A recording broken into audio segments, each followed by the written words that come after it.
I had a small little revelation, and this was 6 weeks ago now, where I looked at everything that was happening. So during this pandemic, so I was looking at it and I was like, there's going to be two different people in this situation. There are going to be the people who attack it head on and get aggressive, and there are going to be the people who sit back and quite easily watch Netflix. And in the space of, I'd say, 4 or 5 weeks, I just went really hard at outreach and went forward with that. And lo and behold, I think I booked in just under £15,000 of secure revenue, with potentially 5 to another 15 booked in. Mad props to you, because so many people, and I've seen this happen so much over the last couple of weeks, and I've been growing almost like angry with people, like just frustrated. I want to shake people. I had this live Q&A in the Academy group on Wednesday this week, and I was saying to people, like, if 5 months ago, and let's not disregard the terrible things that are happening in the world right now, but if 5 months ago I said to all these people, because the number one rejection people have, number one excuse people have for not working hard on their marketing agency or any business is they don't have enough time. Oh, my job stops me. Oh, I'm in university. Oh, I've got these commitments. And then if I said to them 5 months ago, or even 2 months ago, hey, look, I can give you 5 weeks where you have no job, nothing to do, you're in lockdown, and you've got unlimited time to spend on your business, they'll be like, oh my God, give me that shit. And these people have this right now, but still 95% of the world are deciding to sit on their asses, eat shit food, not work out, watch Netflix all day, and do absolutely nothing. And so when this is all over and people go back to their jobs, they're going to complain about the fact that, oh, I'm in this shit situation, I'm doing that. It's like, well, what the fuck did you do when you had the opportunity to do something about it? Because if you're watching this right now and you're saying to yourself you want to grow an agency, then if you're not working like full time on that right now, then you don't want it enough. Joe is him who's made 15 grand in committed revenue this month because he's used this as an opportunity to grow his agency. We've signed up more clients in the last 2 weeks than we have in the last 2 months. There's colossal opportunity going around right now.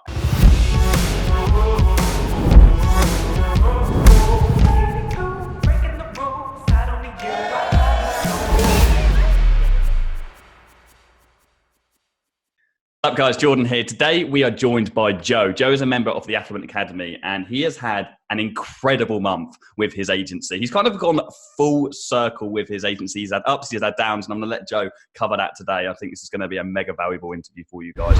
But as always, I want to start this off by, Joe, if you want to introduce yourself to the people, let them know maybe how you came up to today, how you found social media marketing and knew this is something you wanted to get into.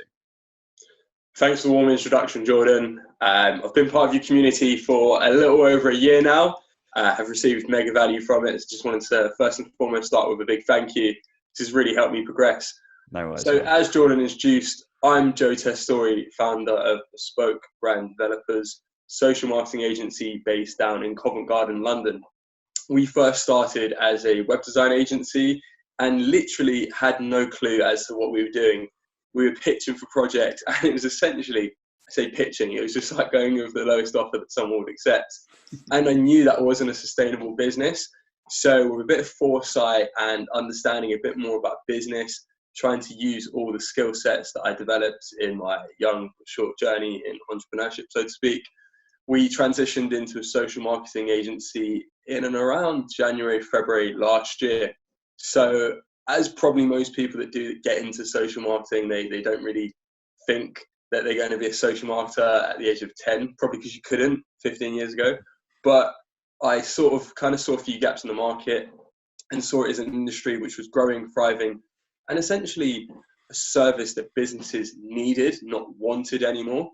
So after looking at a few guys on YouTube, seeing how people were operating their courses, I kind of fell into Jordan's, so to speak. I found him very relatable to who I am and thought, you know what, he's a pretty chilled guy, similar to me. So, that was it. Joined I think it was a 15-minute agency group, April last year. Yeah. And I'd like to think I haven't looked back since. Quit my job in May last year, called Stick It. I was in the skyscrapers, Canary Wharf, and then just went full pelt with only £200 in retainers. But you know what? If you believe in something and you have the vision, then I think you can achieve whatever you want. 100%, man. It's a great story. And there's much more to it that I want to dig out of you today, because I know we had a little brief conversation before this call. But one of the things I want to know, just to give a little bit of backstory, what actually brought you up to thinking that you should start an agency in the first place? What were you doing before you were actually starting your business? Why did you want to start and work for your own in the first place? That's a fantastic question, because my mum and I, we were speaking about that 2 days ago, and she said, similar to what your story was, where you were like, you doing like paintings and like Yu-Gi-Oh cards in the playground.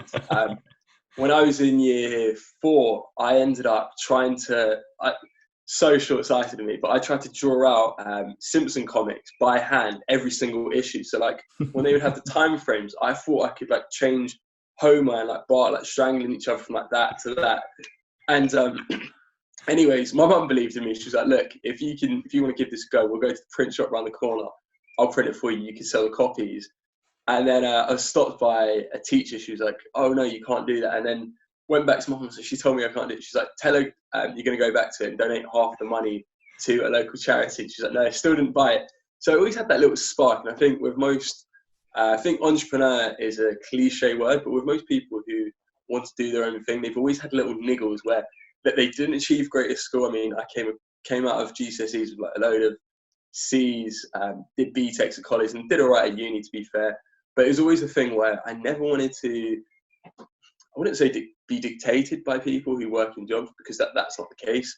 But I wanted to have my own freedom. So if I wanted to take a Thursday off, for example, to do something that was to do with my own personal development, that was it. Or if I wanted to kind of look after the people around me, that was the bigger goal. And I'd always be into little things, like set up a smoothie business when I was 17, 18. It lasted a summer, but hey, it was fun, to be fair. I've got my own little e-commerce business, which is actually a spin-off charity. So money that we make there, that goes back to where I'm originally from, Tunisia. Painting up there is actually a painting from Tunisia.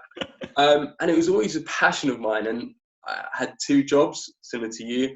I was in sales, lasted the grand total of 2 months, which I'm super proud of. Not really, but it was quite funny. My boss turned around to me and he kind of sat me down in a room.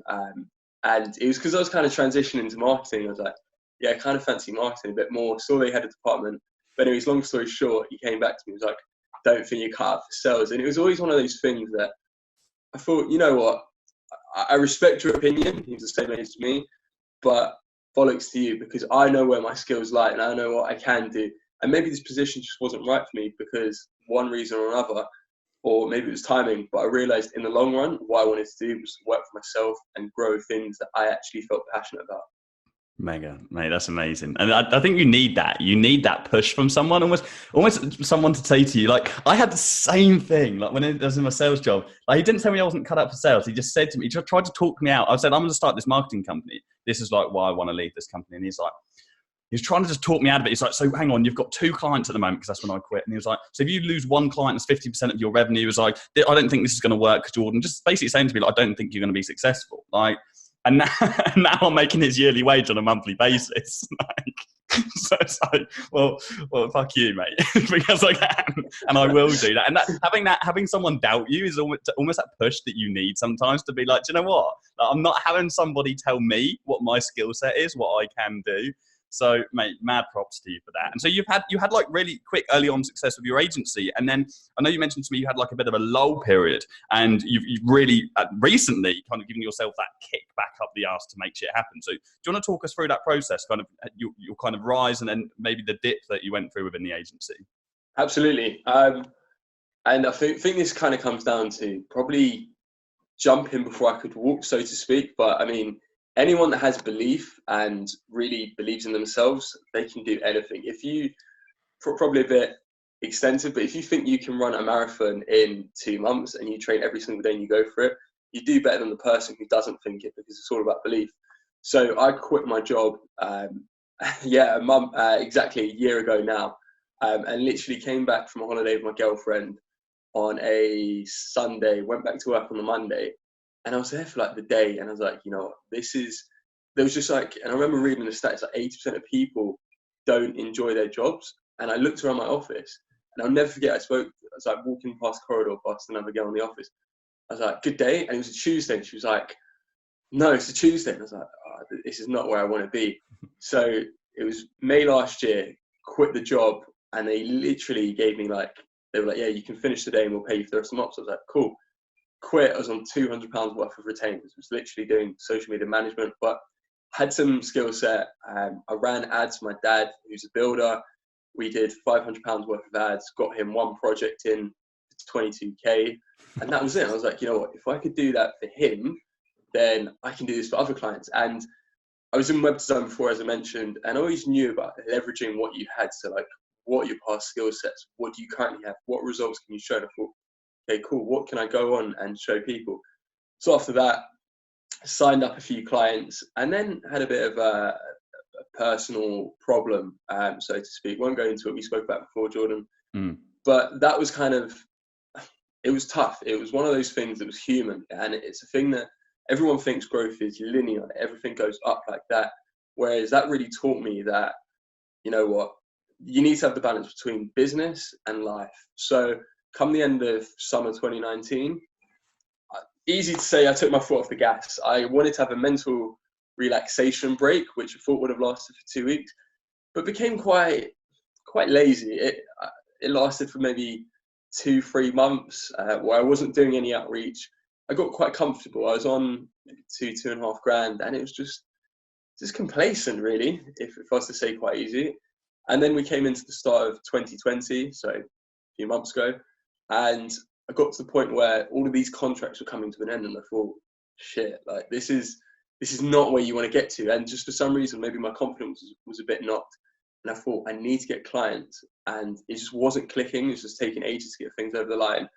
But then I had a small little revelation, and this was 6 weeks ago now, where I looked at everything that was happening. So during this pandemic, I heard you get downranked if you say the C word on YouTube.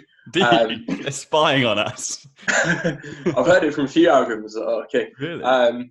So I was looking at it, and I was like, there's going to be two different people in this situation. There are going to be the people who attack it head on and get aggressive, and there are going to be the people who sit back and quite easily watch Netflix. And I thought, you've never wanted to be that person who looks for like the chance to be furloughed and to take 3 weeks off just to chill, relax. I was like, use this opportunity so you can come out, and in 10 years' time, you can share that story and say, you know what, that pandemic was the best thing that ever happened to me, not just financially, but mentally, spiritually, physically as well. Because I don't think being an entrepreneur is just about money. It's about how can you elevate your own personal development all throughout.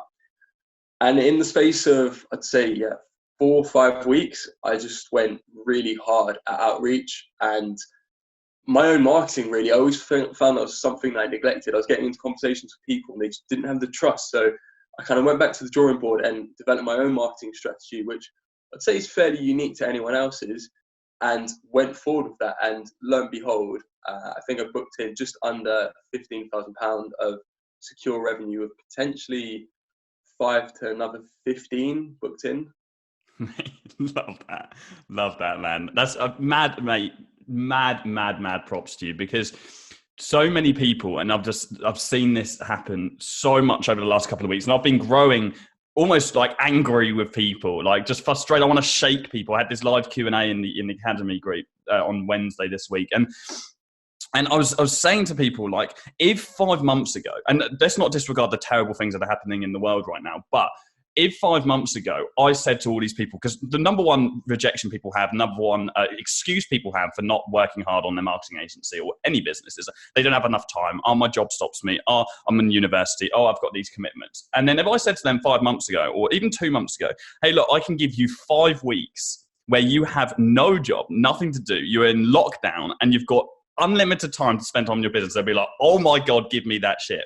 And these people have this right now, but still 95% of the world are deciding to sit on their asses, eat shit food, not work out, watch Netflix all day, and do do absolutely nothing. And so when this is all over and people go back to their jobs, they're going to complain about the fact that, oh, I'm in this shit situation, I'm doing that. It's like, well, what the fuck did you do when you had the opportunity to do something about it? Because if you're watching this right now and you're saying to yourself you want to grow an agency, then if you're not working like full time on that right now, then you don't want it enough. Joe is him who's made 15 grand in committed revenue this month because he's used this as an opportunity to grow his agency. We've signed up more clients in the last 2 weeks than we have in the last 2 months. There's colossal opportunity going around right now. It all comes down to, as you said, I mean, Joe, you mentioned to me before, what was that video you said you watched the other day? What was that theory you said that you were watching about how people think separately on two different, the same topic, but they have two different views on that? Mm-hmm. So it wasn't a theory, it's a philosophy, and it's called Stoic philosophy. And what was ironic is I have a good friend who we were in like the army cadets back at uni, and then he went full pelt into the army and started Sandhurst back in September. And he's always been a person who's like says it, does it. He always gets stuff done. His name's Miles. Give him a little link to the video afterwards. But he's one of these guys who just always gets stuff done, and he'd be one of these guys that if you went to like war or you went to get something done and you were there for like 9 o'clock, he'd be there at 8:30 ready with like everything ready, and he just got stuff done. And I was always like, we'd communicate about things and we could speak about so many different things away from just like football and banter, so to speak. And I remember he mentioned it before to me, so I was on the phone to him and I was like, hey, what was that philosophy or theory you were talking about? Because he reads a lot of philosophy. And he was like, oh, Stoic philosophy. And it was ironic because the day that we were speaking, I watched a video on that. And I was like, oh my God, like so telepathic.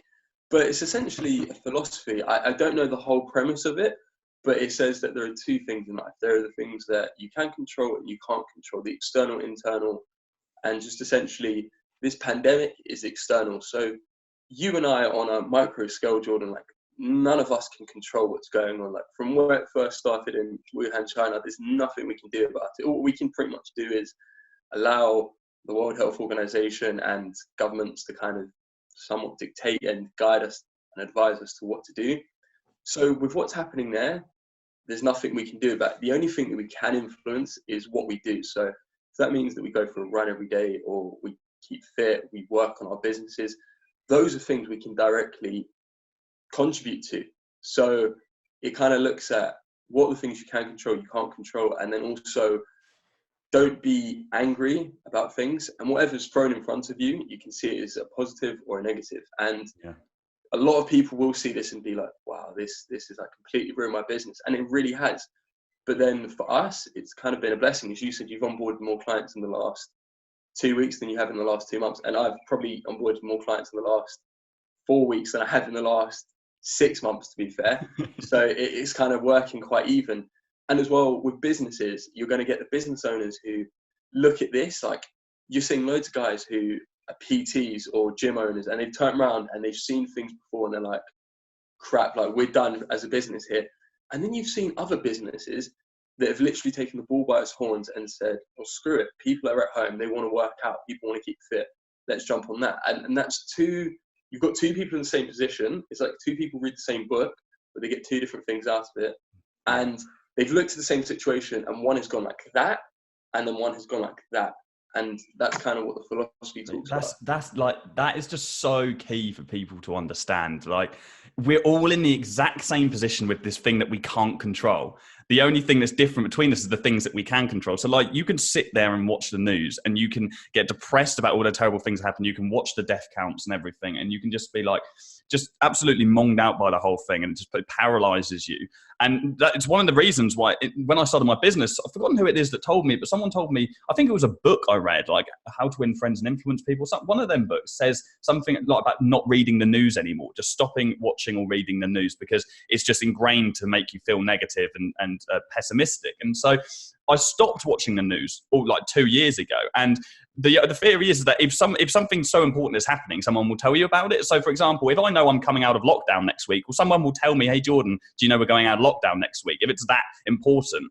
Because in the end, like as terrible as it is, these kind of death counts and all those things and negative stuff which is going around, those kind of things become mundane. It's what people are used to seeing on the news every day. And so it slowly it slowly brainwashes them into this completely negative mindset. Whereas someone else will remove that. They know that they can't control it themselves, apart from staying at home and doing the things that they're asked to do by the government.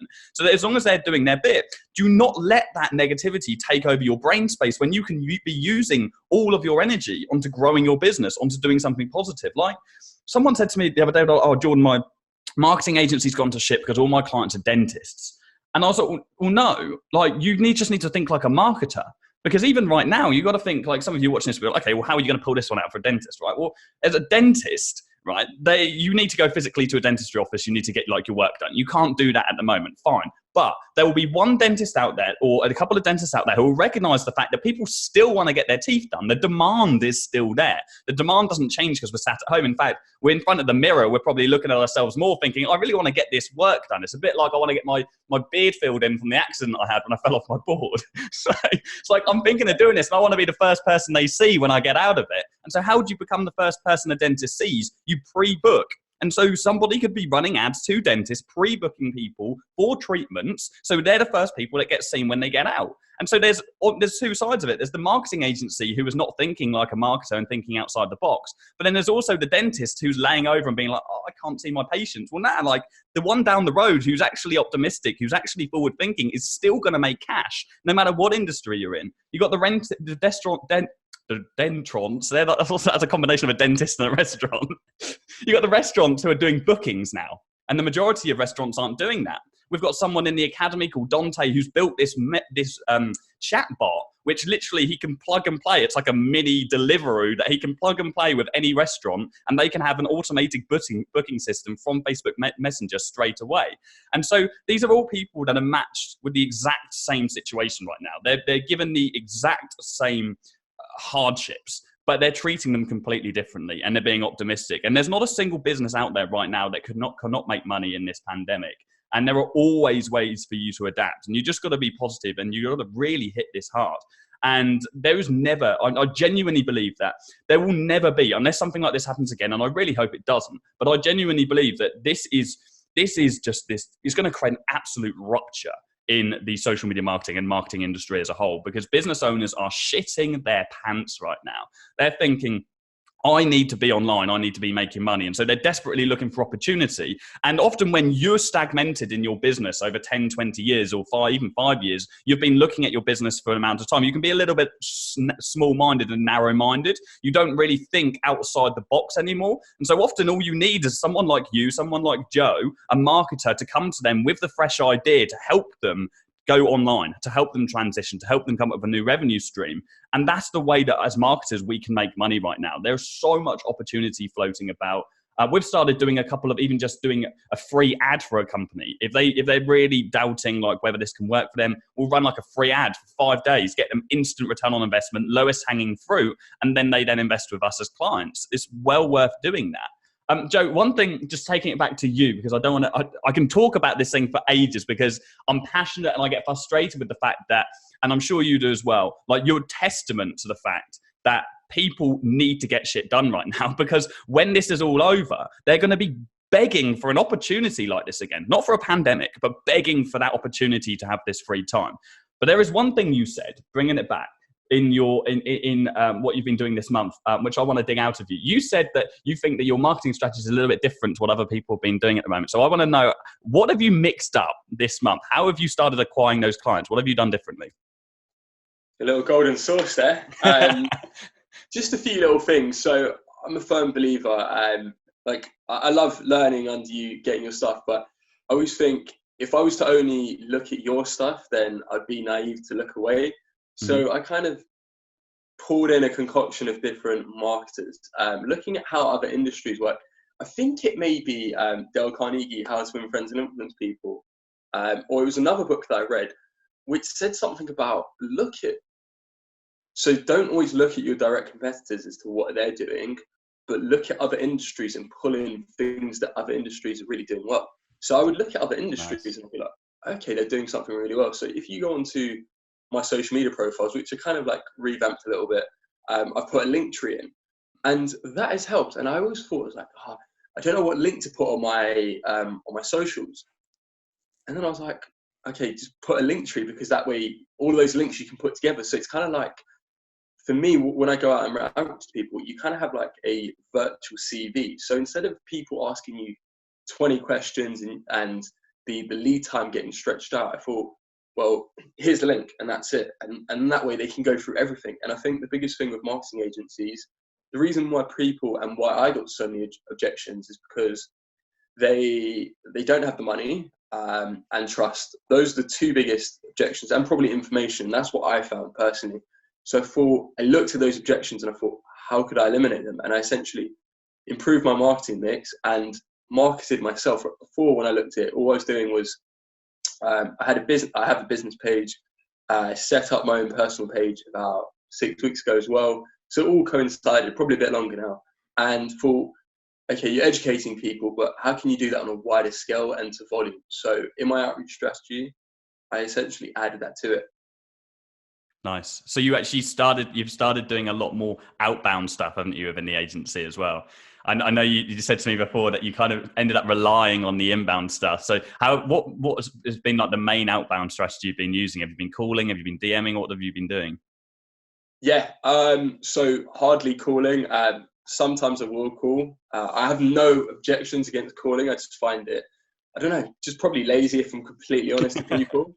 And I prefer just DMing. I just think it's so scalable. So Instagram DMs is working really well, and video DMs is the best. And just touching upon it, I find just going in with a bit of light-hearted humor and kind of going in, and probably the problem that a lot of people get stuck on, and something that you harp on about, is that when we go in to message people, we go in as a salesperson and then they're a business owner. Whereas if you go in and you're messaging, or like you're walking into a store, you're like, hey, can I speak to the manager? Just go in like that. They're like, okay, who's this guy?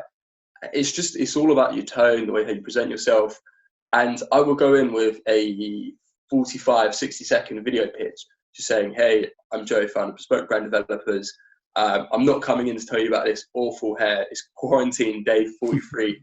And the amount of people who I get messaging me saying like laughing emojis, being like, oh mate, that's such like a really good approach. What you've done there, in my opinion, is you've broken down the barrier of coming in as a salesperson and gone in as like, I've got a service that can help your business if you're interested. And I always try to work on little words that I'm using. I don't want to come in as though I'm chasing people up or I'm too keen. So, hey, look, I'm inviting you to a 20-30-minute call. If you're up for it, you're up for it. If not, you're not. Then that's it. Right. Yeah, I love it. You're kind of leaving it in their hands, and you're breaking that back. I think the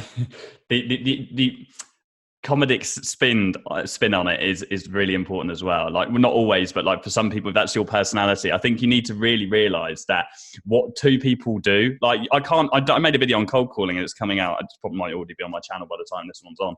But and one of the things I speak about is like, you can't take the exact script, the exact method that someone else is using and expect the exact same result, because they've got a different way of carrying themselves. They've got a different personality. And so like, if somebody else then jumps on a DM and starts instantly talking about their hair, they might not be able to pull it off in the exact same way that you pull it off.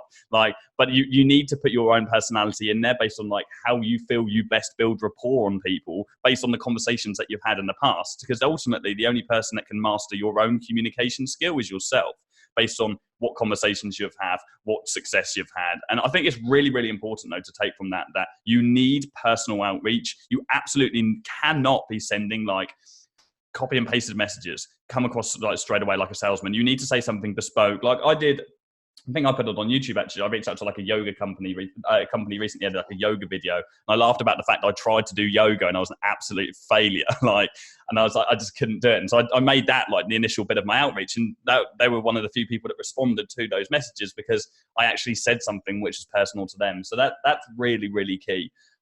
Joe, one thing that really strikes me to mind with you, and I know you're a huge advocate of this based on what things you've said, is that you are like a huge pusher in mindset over knowledge. And I think that's been a huge part of the reason why you've been successful this month. Correct me if I'm wrong. And so I'd love to know if there's anything you've changed within your mindset, anything you've tweaked, anything you've introduced into your routine, which has improved your psyche or whatever. So yeah, what have you kind of done to work on your mindset over the last 4 weeks or so? That's a really good question. And I remember from when I did your 1 month mentorship, we had accountability partners, and there was just one guy there that I clicked with, and we still talk probably 5-6 times a week now. His name's Raphael Campbell. Little shout out, he'll like this. And we'll just keep accountable. And then there's like another mate from the Affluent community called Ryan, and we just keep in contact. And I found that was okay. That was good. Like, we could push each other a little bit. But I think, and this comes back to someone who is an absolute beast. So there's a guy called Jocko Willink, who is a former Navy SEAL. He's got some fantastic videos out there, and he is just aggressive. He gets up at 4:30 every day, just gets to work. And he talks about self-discipline, and he says that self-discipline comes from within. It isn't invoked by anyone else out there. It's not like, you can't help me, no one else can help me unless you help yourself. And I've followed that before, and I always found that times in my life where I did best, and it's quite common with students like this time of year. And I was thinking about that, my brother's doing A-levels now. You normally see a spark in students in like March to May when they have exams. They just go at it because they need that self-discipline. They can't have someone in December saying, oh, like, come on, you've got exams in a few months, and they get onto it. But you always see it like at unis, places, everyone gets on it. And I was like, why does that happen? And I was just really thinking about it. It's like, whenever I perform best, it's when you've got that self-discipline where you've got tunnel vision. You look at something and you're like, I have to go for this. There's no option. And I thought to myself, and kind of my story was about 6 weeks ago, I had a client verbally agree with me, and I kind of bastardized my system. I put my price down just to get this client in, and because I was desperate, essentially. I got like, my clients fell off because of this crisis, and they were just at the end of their contracts. And I essentially went down to £300 retainers, and I was like, you can't live off this. You don't have much savings, and as well, you've got bills to pay, essentially. So after this, I was quite broken. I was like, you know what? I've lost this lead client, but what do I do now? There are two things I can do. And I was pissed for like a good half an hour. I literally like sat back on a chair and I was like, I'm done here. I'm just completely done. But then I spoke to my girlfriend, and she was like, no, come on, like, you've come so far, blah, blah, blah, all that stuff. And then I remember I had a call. So I got his message at like 10:30 in the morning. Had a call at 12 with a lady who I literally just helped. And she did something good where she's an interior designer and she's doing all like online demos and stuff. And I thought, your energy will dictate how well this call goes. So you can go in and feel sorry for yourself, and she'll know that you've kind of had a bad day. Or you can go in and think, the past can never be changed, and you can maybe help and influence things. Or you can go into this and think, every new person requires 110% of energy. So from there, I just went into it, and I thought, you know, all you need is one person to believe in you. So I just went for it. And I had a journal that I got back in August. And this is probably reflective of the time period that I was at, where I didn't use the journal and I only started using it 4 weeks ago now. And it's pretty simple. It's just like, it has 2 pages and it's for each week. And each box is there for every day. And all what I put there, I was like, what is something good? And I wasn't just thinking about like money or like work. So I put in exercise, I put in reading, and then tasks, and then something additional, which was separate, something that I thought I could learn about. So I'm like really looking into finance right now, something that I've always been into. And then I just put something I'm grateful for. And every day I kind of set my KPI, like in sales, you know, best like KPIs, how they're out there to push people. And they weren't anything over ambitious. They were very modest, but I thought, if you can set them there, then every day you can have a compound effect on things. So my goals are to read 10 pages every day, and to exercise at least once a day, and then to outreach with 10 written messages, 10 video messages, and then do 1 additional task. And now it's got to the point where I've slowly got to the point where some days I'll read 25, 30 pages of a book. Some days I'll exercise 2-3 times a day. And then anything to do with outreach is a lot more than it is. And I think what happened there was that I fuel myself based on my own discipline to be better than myself yesterday. If I could do 30 pages of a book yesterday, then of course I can do it today and 31 today, because I'm a better form of myself. And it wasn't about comparing myself to other people or looking at other people. And I mentioned to you that at the start of this year, all of January and first week of February, I came off social media. I came off Facebook, Instagram, because I found it became quite toxic. And I remember you mentioning that you wanted to do a social retreat where you went away, you're not on your phone or anything. I thought, go away from it and just find out a bit more about yourself. And it was a really good time where I wasn't tracking people, wasn't going on and getting, like, looking at people and be like, oh, they're like absolutely smashing their results. I think that's what a problem happens with our somewhat generation, because we're so intrinsic to our phones and so obsessed with it that we're always looking at that. And I just focused on myself and thought, you're here to better yourself. Like, whatever other people do, then that's fantastic for them. And you can pat them on the back, give them a like and say, well done. But ultimately, your success is bound to you, and it's bound to your hard work only. 100%, man. I completely agree with what you're saying. And it's so important not to base what you think your results should be based on what other people have had. Like, everyone is on their own journey. And I think once you just accept, I think one of the key things you did there that you might not even realize is probably one of the biggest reasons why you were able to maintain this stuff. Because a lot of people can set goals, daily goals, but not many people actually stick to them. And it's because normally people set unrealistic goals. They set goals which they can't obtain straight away. For you to introduce something new, like if somebody wanted to start waking up early, they can't just read The Miracle Morning by Hal Elrod and instantly wake up at 5 a.m. every morning. Like, you can't just wake up at 5 a.m. from waking up at 8 a.m. Like, your body's going to be screwed. You might do it for 3 days, 4 days, and then you'll relapse. It's like if you're a drug addict, you can't just go cold turkey because you'll relapse. You need to like ease yourself into this stuff. So you can't expect yourself to reach out to 30 new companies every single day if you've been doing 0 the day before. If you're reaching out to, as you said, like 10 DMs a day, which is so modest, that's like such a simple goal. Doing one simple workout, waking up at a reasonable time, practicing gratitude. These are really small, simple things, but compounded, as you said, it gets easier and easier and easier, because like entrepreneurs, you wouldn't ever be looking to start a company if you didn't have that, what I call actually is the entrepreneur curse. It's that constant desire and urge to better yourself. So once you're actually used to having something or being good or having a good skill, you're ready to improve it. So once you're used to hitting 10 companies a day, you're going to want to do better. Once you're used to reading 10 pages a day, you're going to want to do better, because it becomes the new normal to you.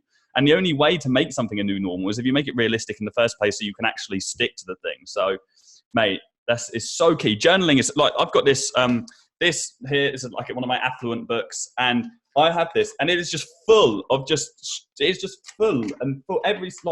Every day I'm just scribbling stuff on this, and to the naked eye, like, this stuff wouldn't really make sense. Like, there's a to-do list, there's emails, there's all sorts of stuff on here. And I used to like try and manage everything by various mobile apps and everything, but I really think you can't beat having pen to paper. It's like there's something to do with the translation of actually writing something and seeing the words as you're writing them that makes them stick in your mind quicker. And it means that you're much more likely to actually stick to these tasks or whatnot. So I think it's really important. Get a book in front of you and just have something just to journal on. Write down gratitude things, scribble, whatever you need to do to express whatever's going through your mind. I think that's really important, and it's a great way to hold yourself accountable. Mate, this has been a brilliant chat. We could chat for hours and hours and hours. I think what I want to know, just for the benefit of everybody else, and we'll go on to how people can reach out to you in a moment. If somebody is in the position maybe that you were in 6 weeks ago, and they're thinking, okay, this isn't really working for me, I'm really struggling, that maybe they're putting in the work and they're just not seeing the results they want to see now, what would you say to that person? Because you've been in that position not even too long ago, and now you've got 15 grand worth of secured revenue in this month, that's amazing, man. I'm so proud, mate. I'm so proud of you, man. I've seen your journey from start to finish. Like, I'm speechless. I love it. It's so good. I get such a buzz, like a warm buzz, from like seeing other people's success. I genuinely absolutely love it. And I can't wait to continue watching you close these next clients as well. But you've been there sooner than I have. Sooner than I have. You've been there more recent than I have. What would you say to those people who are in that position, which are maybe struggling? Thank you for that compliment. That means a lot. And to always share the success with your community, our community, so to speak, is a blessing. What I would say to people is that you shouldn't worry about what other people are doing. Focus on how successful they are. I mean, I think you and I, we're like in the same year group, and you're in business terms a lot more successful than I am, and that's okay. And like, the wrong person would look at it and be like, oh, this guy, like, I mean, not being funny, but there are guys on YouTube who are 17 years old who are multi-millionaires, live in like pads in LA, and then like there's always someone doing better than you, and that's easy to look at. And I think the problem is that I found with a lot of people is that we're always looking at the things that we don't have. And it's similar to this Stoic philosophy. It's looking at everything that you have already is a blessing, and to be grateful for that. And right now, like, I mean, I live in a house that has electricity, heating, water. Like, I'm grateful. I eat every day. I eat when I want. There's food in my fridge, and I should be grateful for that already. And like, I'm blessed as it is. So it's kind of looking at what you have, and it's good to be visionary, to have goals. I mean, I've got massive goals, and because what I have, what I'm grateful for now, doesn't mean that I can't go away from these goals. And my goals probably get bigger every day, but it's just to understand that, similar to what like probably people have seen all the time, nothing's linear. Everything is like a rocky mountain, and understand that you go through peaks and troughs, similar to economical cycles. Like, the economy doesn't go straight up; it takes boom bust, and then eventually it goes back up. And understanding that if you know what you're doing is the right thing, and if you put in the right work and you're consistent, things will come over time. I found with myself that I always I mirrored myself to 1 year goals. So in a year's time, I'm going to earn 6 figures. And I thought that was the wrong goal to be around, because then you devalue your service, because all you think about is getting someone in, making money.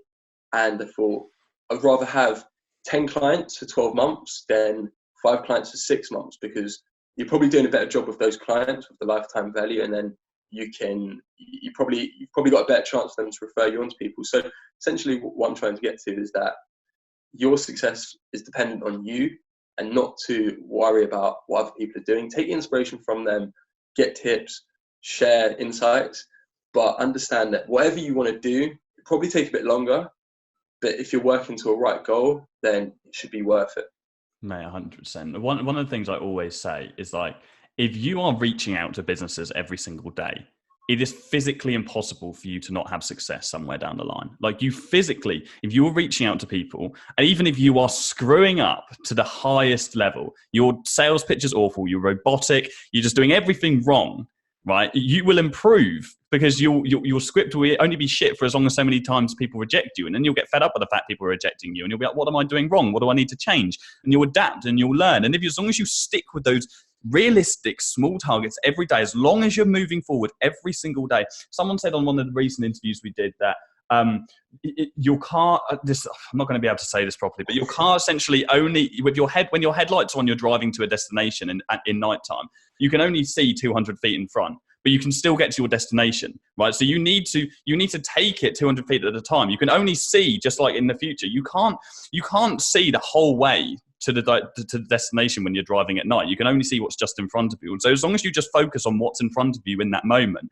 just doing your 10 calls a day, just doing your little bit of outreach, just securing your next meeting, then you will get to the destination. It's not about focusing to hit 6 figures right now. You don't need to get to the end goal right now. You need to get to $2,000 a month. You need to get to $3,000 a month, $4,000 a month. Take it baby steps, because it's those small steps that end up getting you to the big goals, to getting you to where you want to be. And so I think that's key. Don't try and get 6 figures in 2 months, or do this and that because somebody told you that's how they did it. Do it your way and just focus on taking the baby steps, and you will get there. It's physically impossible not for you not to do that. Joe, thank you so much for doing this video, man. I've loved chatting to you. I want to get you on the channel again. You're a natural on camera, so you've got some good stuff to talk about. So I'd really love to get you featured on here again. If people want to reach out to you, say hi, follow your journey, where can they find you?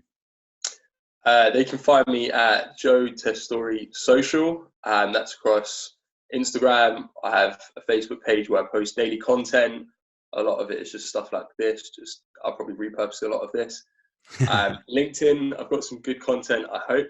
I get enough likes on there for me to think it is there. And then our website is Bespoke Brand Developers. If you want to kind of see what kind of stuff we're doing there. I'll put the links in the description, and I'll also put a link to that Stokes philosophy as well, so you guys can check that out. Yeah, guys, make sure you grasp this opportunity. Joe's absolutely nailed it this month. And again, I can't wait to see if these other clients pay off as well, this other 6 to 8 grand or whatever you said in potential revenue. So that's going to be cool. Again, thank you so much for coming on, guys. I hope you've had loads of value from this. Comment down below what's been your favorite part of this video. And yeah, make sure you like it and you're subscribed to the channel. Thanks so much, guys. I'll see you all soon. Cheers.